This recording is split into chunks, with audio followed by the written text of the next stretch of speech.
hello लोगोफोर फैदोलाय आंनि दिनैनि मोनसे गोदान भिडिअ लोगोफोर नै नोंथांमोनहा नायनो हागोन आङो जोंनि बड'लेण्ड इउनिभारसिटिनि जोंनि बड' डिपार्टमेन्टआवहाय मोनसे खामानि लानानै थांदोंमोन आरोना लोगोफोर मैयाहाय थ' आङो नै बेखौहाय माने मावखांनानै नोंथांमोनहाबो एसे आङो माने जोंनि इउनिभारसिटिनि केम्पासखौहाय देखायनोसै आरोना लोगोफोर थ' नोंथांमोनहाबो नायदो नै ओरैबायदि समायना जाबाय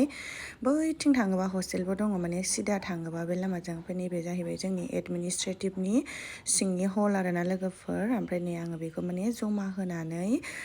ओरैबायदि गोबाव जिरायनानै नेनांबाय आरोना मानेखि दानिया सानसेयावनो मोनखायो आरोना लोगोफोर थ' नै आंनो जि